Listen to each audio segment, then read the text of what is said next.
Arrogant billionaire marries a homeless woman. What she does next leaves him humiliated. The rain poured relentlessly over the city, washing the streets in silver streams. Under the awning of an upscale boutique, Jonathan Kane adjusted the cufflinks on his tailored suit and checked his watch for the third time in as many minutes. He hated delays, and this weather was proving to be an unwelcome disruption. The faint hum of his luxury car idling nearby did little to soothe his impatience. As he stood there, a figure caught his eye. A woman sat huddled on the sidewalk across the street, her thin jacket offering little protection from the rain. Her head was bowed, strands of wet hair plastered to her face, but she made no move to seek better shelter. Passers-by ignored her as if she were invisible, an unremarkable part of the cityscape. Jonathan frowned. Normally, he wouldn't give someone like her a second glance, but something about her struck him. Perhaps it was the defiance in the way she held herself, even as the rain soaked her to the bone. Or maybe it was the way she didn't beg or look for pity, unlike the dozens of others he'd seen in similar circumstances. Curiosity got the better of him. Against his better judgment, he crossed the street and stopped a few feet away from her. "What are you doing out here?" he asked, his voice cutting through the sound of the rain. The woman looked up, her eyes locking onto his. They were a piercing shade of green, sharp and unyielding. "What does it look like I'm doing?" she replied, her tone cool despite her obvious discomfort. Jonathan raised an eyebrow. "You're getting drenched, for one. Don't you have anywhere else to go?" She snorted, a bitter smile tugging at her lips. "If I had somewhere else to go, don't you think I'd be there?" He ignored her sarcasm, studying her more closely. Her clothes were tattered but clean, and her face, though pale from the cold, held a certain elegance. She wasn't what he'd expected. "Do you always talk to strangers like this?" he asked, his curiosity growing. "Only the ones who ask stupid questions," she shot back. For a moment, he was taken aback. Few people dared to speak to him this way. It was oddly refreshing. "Fair enough," he said with a smirk. "What's your name?" "Emma," she replied, narrowing her eyes at him. "Why do you care?" Jonathan shrugged. "Call it curiosity. You don't strike me as the usual street crowd." Emma rolled her eyes. "Wow, what a compliment. Look, if you're here to gawk or feel good about yourself, move along. I don't need your pity." "I wasn't offering any," Jonathan said, his smirk fading. He didn't know why he was still standing there. He had a meeting to get to, a life to return to, yet he felt rooted in place. "Let me help you." Emma's laugh was sharp and humorless. "Help me? What are you going to do, throw me a couple of bills and call it a day?" "Thanks, but no thanks." Jonathan's jaw tightened. "You're awfully ungrateful for someone sitting in the rain." "Ungrateful?" Emma's voice rose slightly. "I didn't ask you to come over here. I've managed just fine without your help." "Fine? Sitting on the sidewalk in a rainstorm is your definition of fine?" Jonathan countered, his frustration evident. Emma opened her mouth to retort but hesitated. Instead, she looked away, her expression hardening. "I don't need saving, okay? Just leave me alone." Jonathan stared at her for a long moment before stepping back. "Suit yourself," he said, turning to leave. As he walked away, he couldn't shake the image of her sitting there, defiant yet vulnerable. It lingered in his mind, nagging at him in a way he didn't fully understand. The encounter with Emma might have ended there, but fate had other plans. That evening, Jonathan attended a lavish party hosted by one of his business rivals. The event was a parade of wealth and pretense, with guests competing to outdo one another in displays of status. Jonathan moved through the crowd with practiced ease, exchanging pleasantries while keeping his disdain carefully hidden. At one point, he found himself in a heated conversation with Charles Langston, a fellow billionaire known for his biting wit. The two often clashed, their rivalry extending beyond business into their personal lives. "You know, Kane," Charles drawled, swirling his glass of whiskey, "for someone who claims to be untouchable, you seem awfully lonely.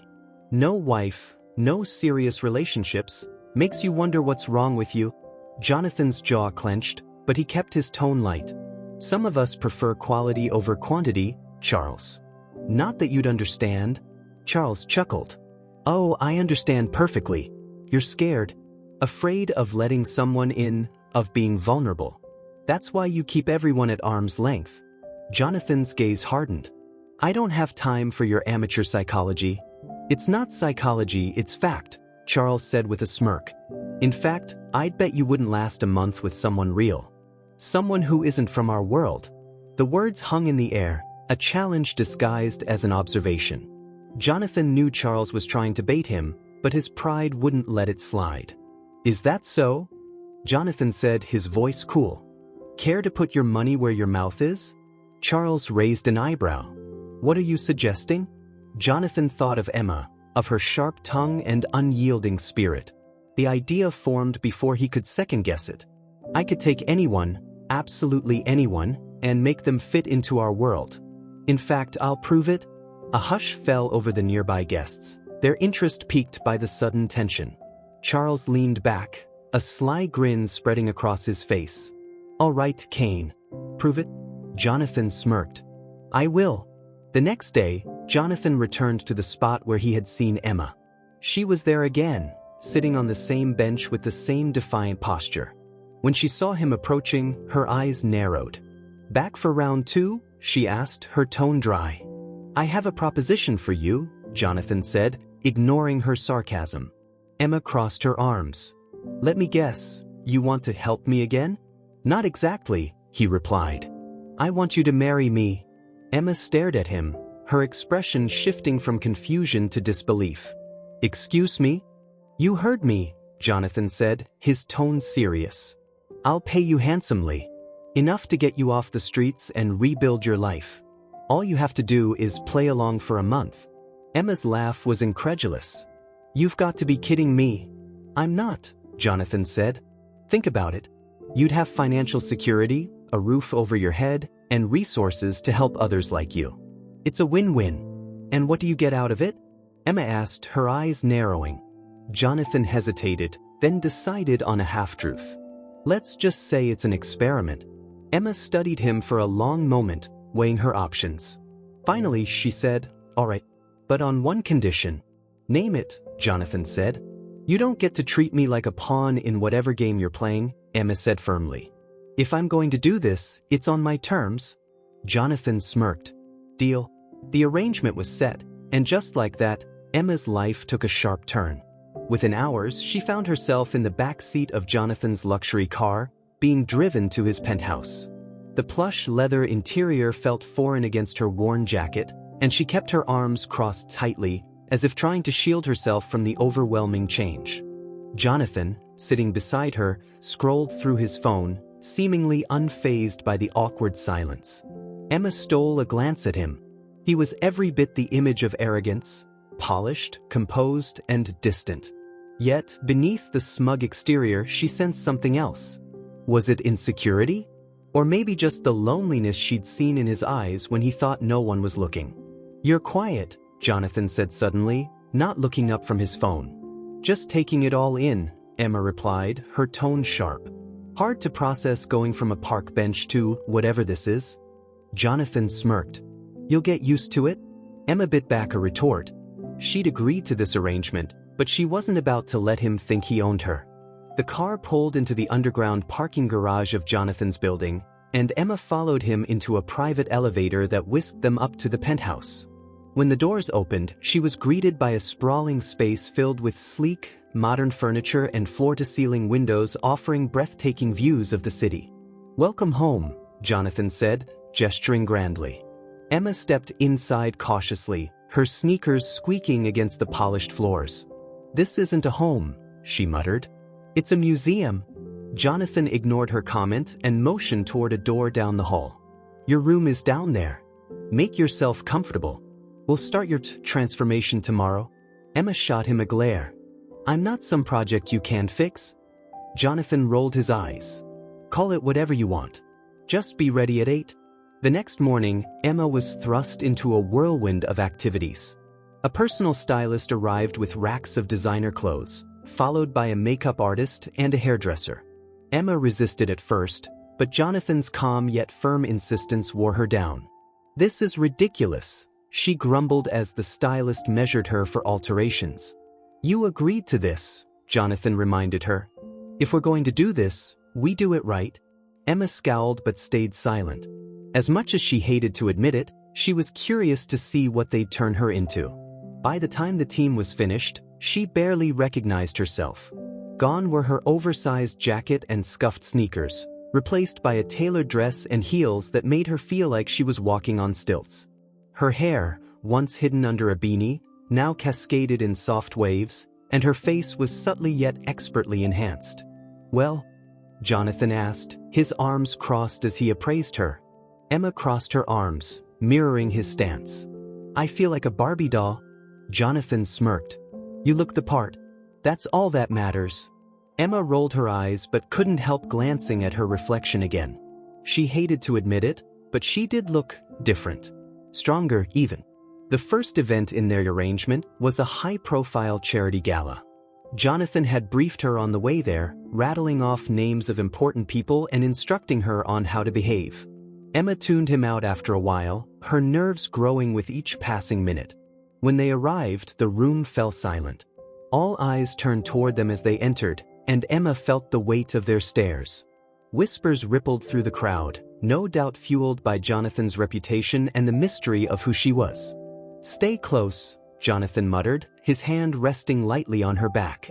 Emma forced a smile, nodding politely at the guests who greeted them. She felt like an imposter in a world that wasn't hers, but she refused to let it show. She'd come too far to back down now. As the night wore on, Emma began to notice the cracks in Jonathan's polished facade.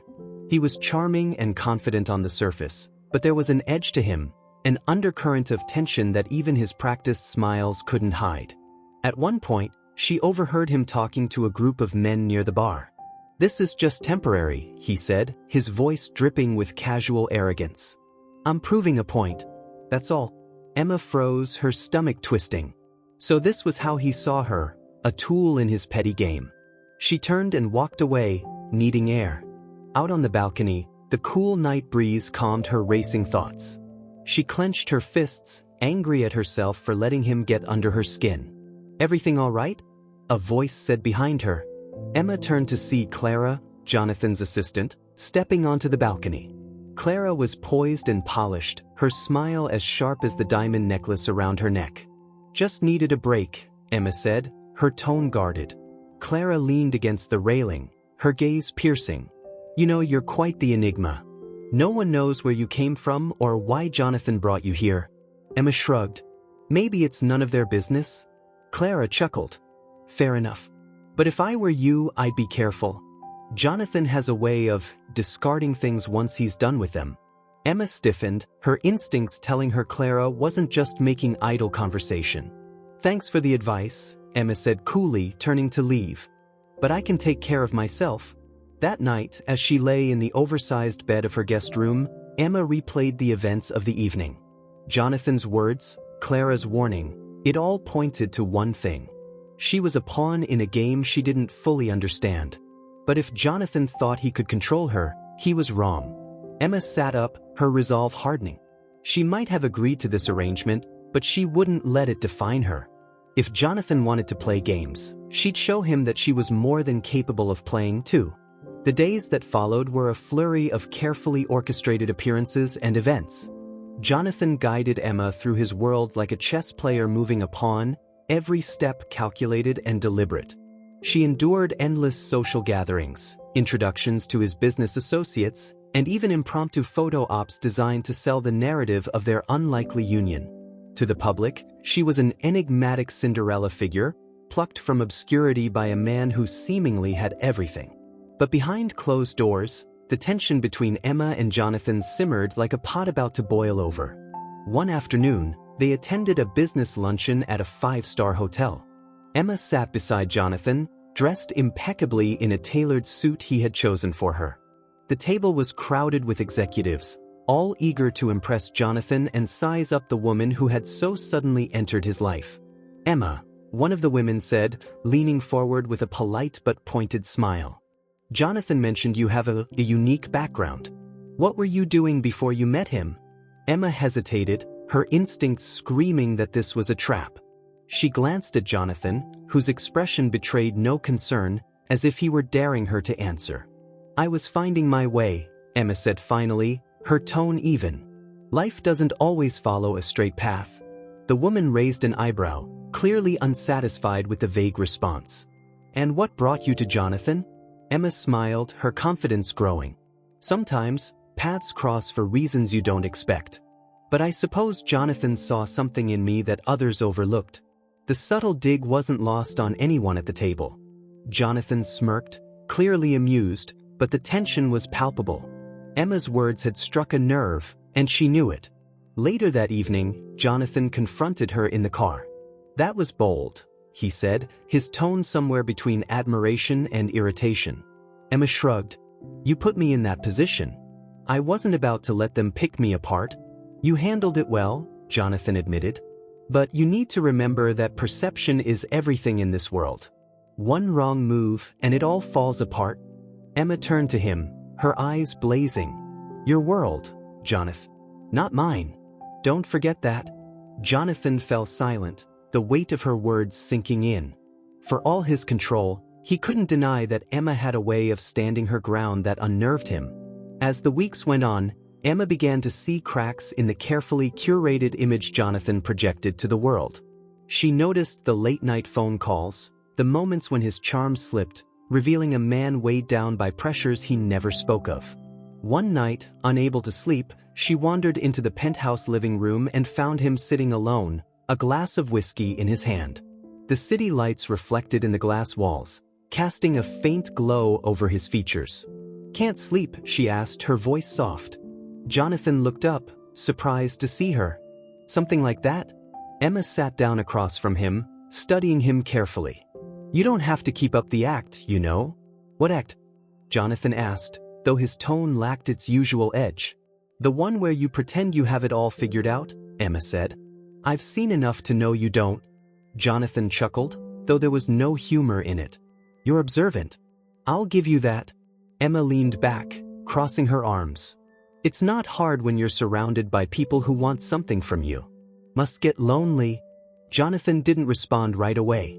Instead, he stared at his glass, his thoughts seemingly far away. "You have no idea." For a moment, Emma saw a flicker of vulnerability in his eyes, and it caught her off guard. She had always seen him as arrogant and untouchable, but now she wondered if there was more to him than she'd realized. But any sympathy she felt for Jonathan was short-lived. At another event, she overheard him speaking to Clara and a group of executives. They didn't see her standing just out of sight, listening as Jonathan dismissed her with casual arrogance. "She's useful," he said, his tone indifferent. "This whole arrangement has been good for PR. People love a redemption story." Clara smirked. "And when it's over?" Jonathan shrugged. "We move on. That's the plan, isn't it?" Emma clenched her fists, anger surging through her. So this was how he saw her, a pawn in his elaborate game. Any doubt she'd had about his true intentions vanished in that moment. She left the event early, slipping out before Jonathan noticed. Back at the penthouse, she paced the living room, her mind racing. She couldn't let him get away with this. He thought he could control her, manipulate her, but he had underestimated her. Emma sat down at the desk in the corner and opened the laptop Jonathan had given her. Over the past weeks, she had quietly observed his business dealings, noting patterns and details that didn't add up. Now, she began piecing them together, determined to uncover the truth. In the days that followed, Emma played her role perfectly, giving no indication of her growing plans. She attended events, smiled for the cameras, and engaged with Jonathan's social circle as if nothing had changed. But behind the scenes, she worked tirelessly, gathering evidence that would expose Jonathan's unethical practices. Jonathan, oblivious to her intentions, continued to see her as a means to an end. He had no idea that the woman he thought he controlled was about to turn the tables. Emma's determination to outmaneuver Jonathan grew stronger with each passing day.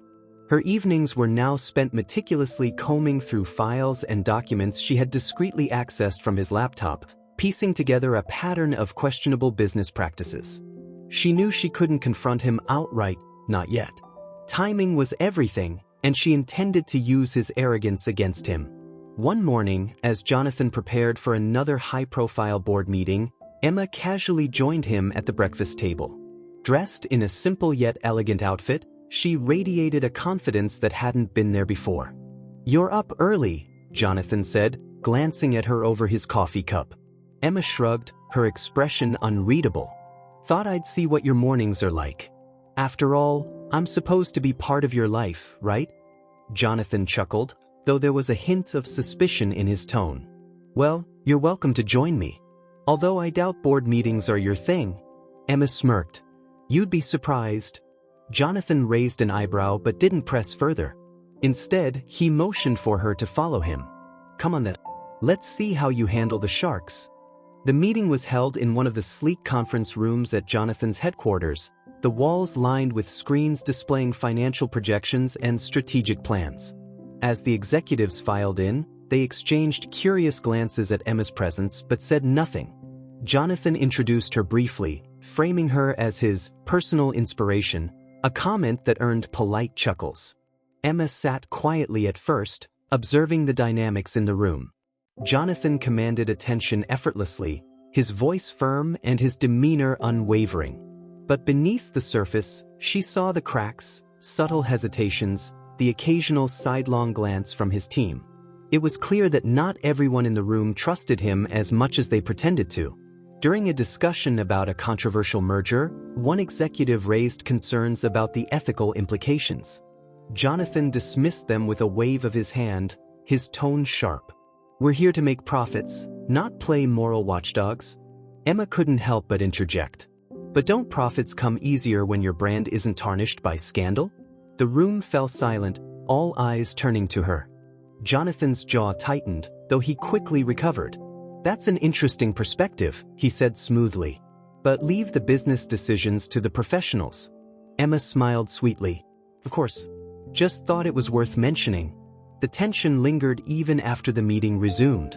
Jonathan didn't say anything as they left the conference room, but Emma could feel his irritation simmering beneath the surface. Back at the penthouse that evening, Jonathan confronted her. "What was that about?" he demanded. "What?" Emma asked, feigning innocence. "You undermined me in front of my team," Jonathan said, his voice low and controlled. Emma met his gaze evenly. "I wasn't undermining you. I was pointing out something you clearly missed. Or are you too proud to admit when someone else has a valid point?" Jonathan's expression darkened, but he said nothing. Emma could see the conflict in his eyes. Part of him wanted to argue, but another part recognized that she wasn't entirely wrong. "You're playing a dangerous game, Emma," he said finally.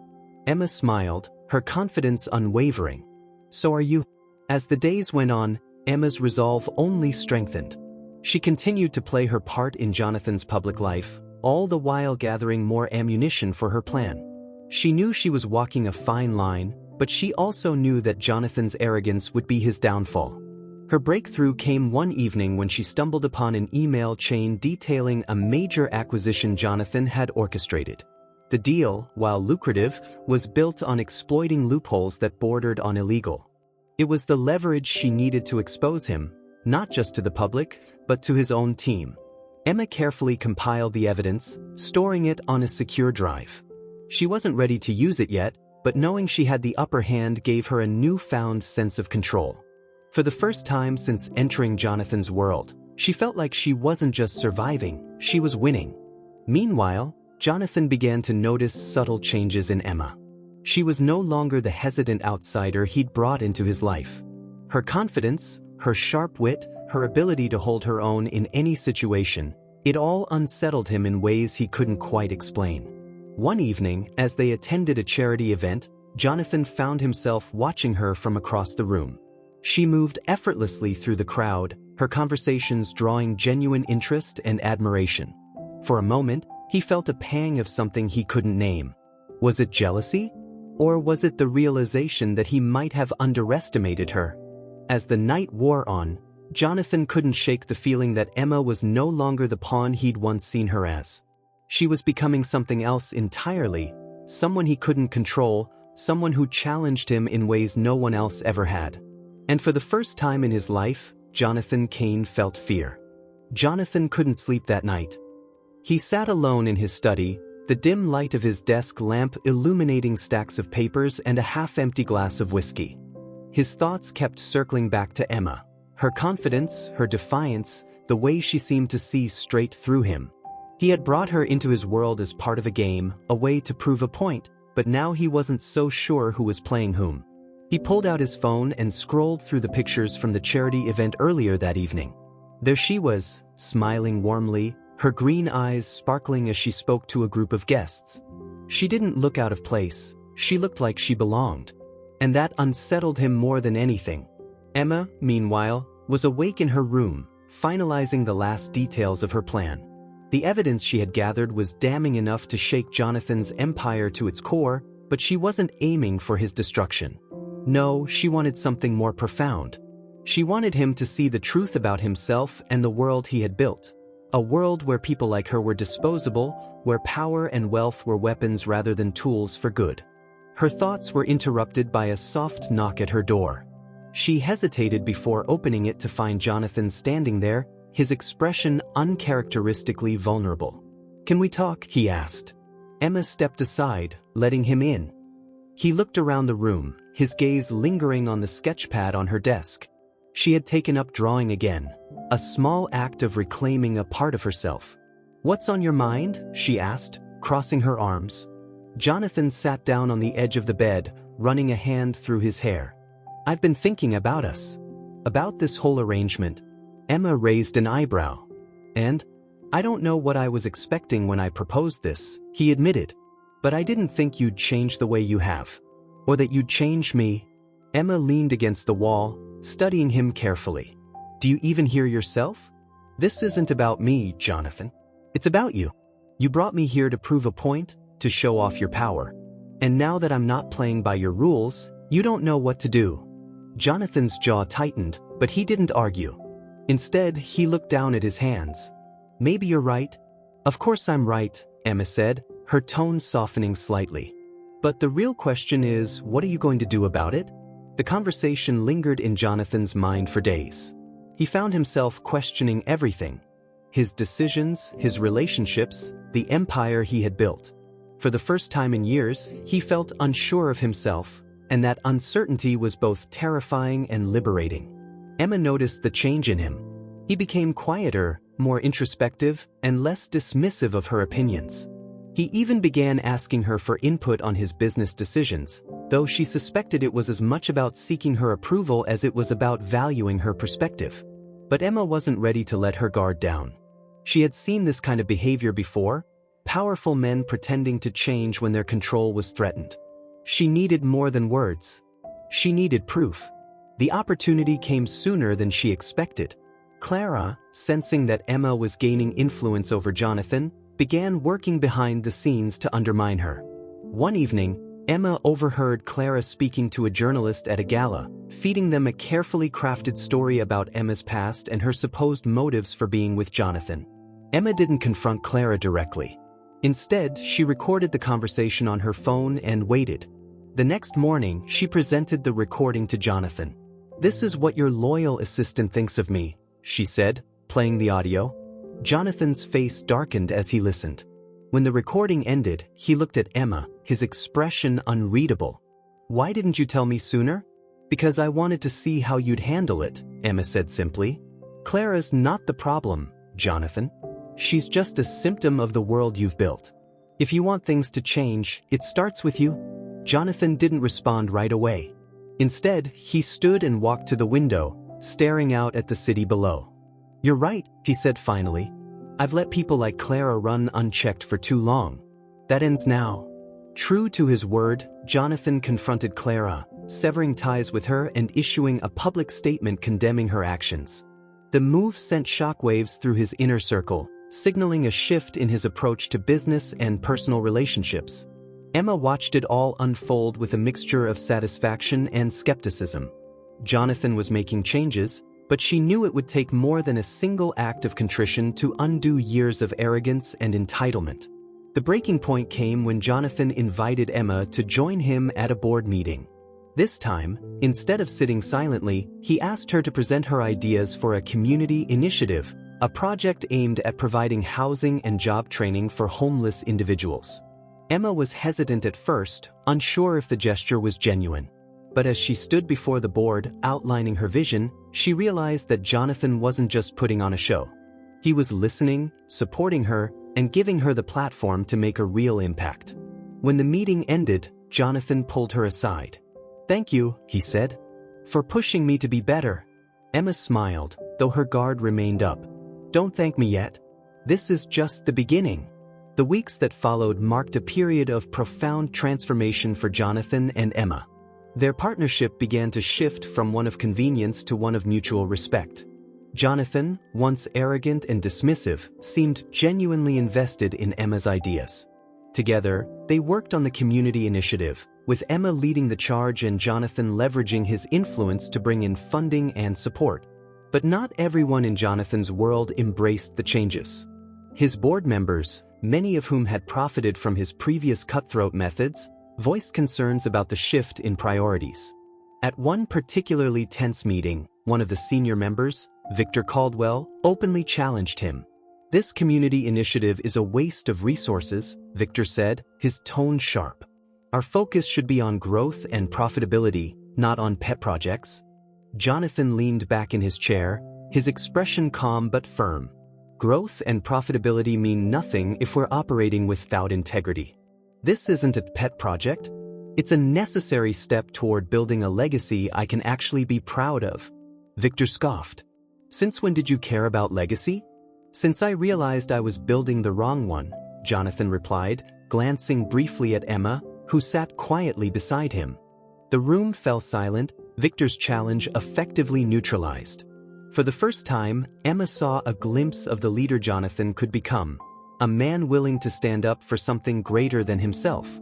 Outside the corporate sphere, Emma's personal growth continued as well. With Jonathan's support, she launched an art program for homeless youth, combining her passion for creativity with her commitment to helping others. The program quickly gained traction, drawing attention from media outlets and philanthropic organizations. At one of the program's workshops, Emma watched as a group of teenagers painted murals on a wall in the community center. Their laughter and chatter filled the space, and Emma felt a sense of fulfillment she hadn't experienced in years. Jonathan arrived midway through the session, dressed more casually than usual. He stood off to the side, observing quietly before joining her. "This is incredible," he said, gesturing toward the vibrant murals. "You've done something amazing here." Emma smiled, a hint of pride in her expression. "It's not just me. It's them. They're the ones with the talent and drive." "But you gave them the opportunity," Jonathan said. "That matters." Emma studied him for a moment, sensing the sincerity in his words. "You know, you're not the same man I met on that street corner." Jonathan chuckled softly. "I'm trying not to be." Despite the progress they'd made, the shadows of their past still lingered. One evening, Emma received an unexpected call from a journalist. The story Clara had tried to plant had resurfaced, and the media was once again questioning Emma's motives. Emma confronted Jonathan immediately. "Did you know about this?" she asked, holding up the article. Jonathan shook his head, his expression darkening. "No. But I'll handle it." "Handling it isn't enough," Emma said, her voice firm. "This keeps happening because people in your world can't accept the idea of someone like me being here. And maybe they're right." Jonathan's jaw tightened. "Don't say that." "Why not?" "It's true," Emma said. "No matter what I do, I'll always be the homeless woman in their eyes. And you'll always be the man who thought he could fix me." "That's not how I see you," Jonathan said, his voice soft but intense. "You're the strongest person I've ever met. You've done more to change my life than I ever could have imagined." Emma looked away, her emotions warring within her. "It's not enough, Jonathan. It might never be enough." The tension between them grew in the days that followed. Jonathan threw himself into his work, determined to shield Emma from further attacks, while Emma focused on expanding her art program. They avoided talking about the growing divide between them, each unsure of how to bridge the gap. But everything came to a head at a gala celebrating the success of the community initiative. As Emma mingled with guests, she overheard snippets of conversation, whispers about her past, questions about her worthiness. It was a stark reminder that, despite her accomplishments, she was still seen as an outsider. Unable to stomach the judgment, Emma stepped outside, seeking solace in the quiet of the garden. Jonathan found her there moments later, his expression a mix of concern and frustration. "Why did you leave?" he asked. Emma sighed, leaning against the railing. "Because I don't belong in there."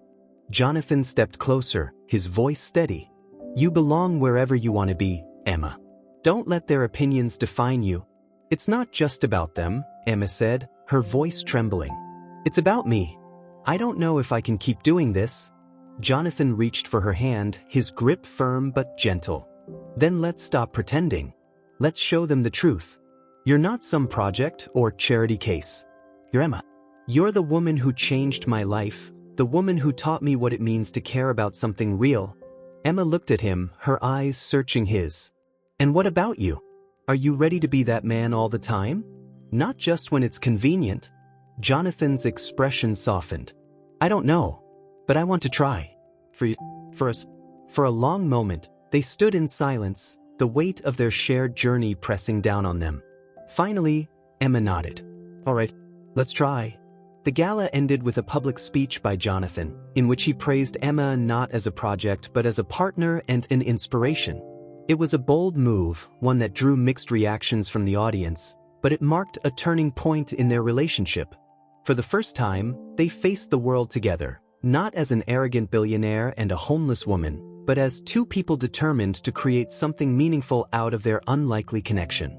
In the weeks following the gala, Jonathan and Emma's partnership deepened, no longer defined by pretense but by mutual respect and shared purpose. Together, they dismantled the barriers that had once seemed insurmountable, not by pretending the challenges didn't exist, but by confronting them head-on. Jonathan's transformation became evident not just in his business dealings but in how he interacted with the people around him. The community initiative flourished, and the art program Emma had started began receiving national attention. Their work drew admiration from unexpected corners, with many recognizing the authenticity in their efforts. One evening, after a long day of meetings and workshops, Jonathan surprised Emma with a quiet dinner at the community center where her art program was based. The makeshift table was adorned with candles, and the room was filled with the soft hum of music playing from a speaker in the corner. "What's all this?" Emma asked, a mix of curiosity and amusement lighting up her face. "I figured we could use a moment to celebrate," Jonathan said, pulling out a chair for her. "Everything you've accomplished, it's incredible, Emma." Emma sat down, her heart swelling at the gesture. "Everything we've accomplished," she corrected. "I couldn't have done this without you." Jonathan smiled, pouring them both a glass of wine. "Maybe, but you were the spark. You always have been." As they ate, their conversation drifted from work to their lives before they met.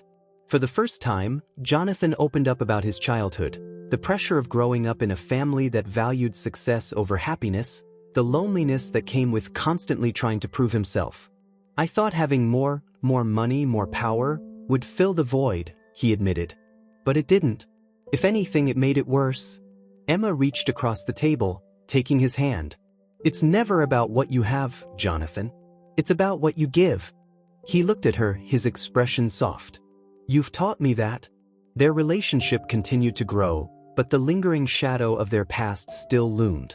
One day, Emma received a call from a journalist who wanted to write a feature on her journey, from the streets to the boardroom. The thought of exposing herself to such scrutiny was daunting, but Jonathan encouraged her. "Tell your story," he said. "On your terms?" Emma agreed, and the resulting article became a sensation. It detailed her struggles, her resilience, and the impact she was making through her work. While some critics still dismissed her as an anomaly, many others praised her courage and determination. The article also revealed the depth of Jonathan's transformation. No longer the arrogant billionaire of his past, he was portrayed as a man striving to make amends, driven by a newfound sense of purpose. For the first time, the public began to see him not as a figure of power, but as a man capable of change. The final test of their bond came when Jonathan's parents invited them to dinner.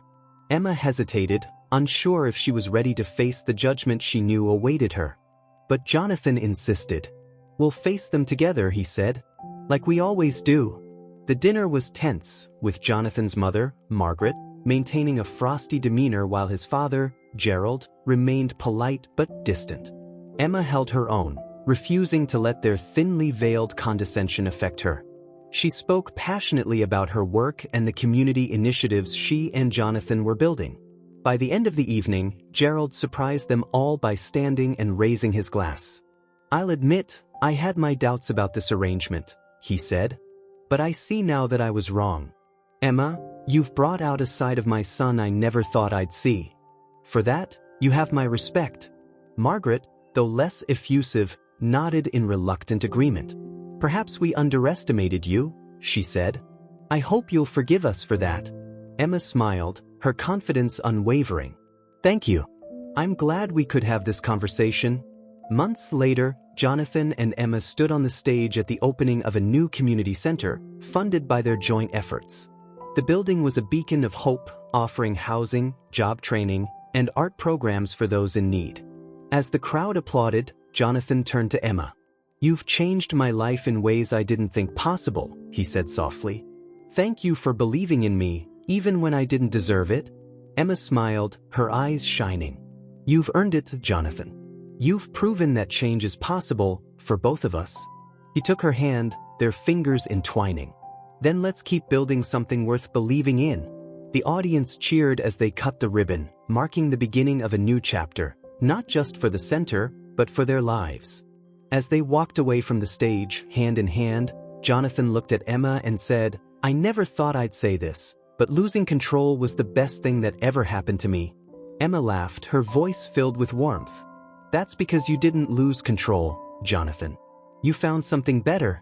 Together, they stepped into the future, their unlikely journey a testament to the power of resilience, love, and the courage to change.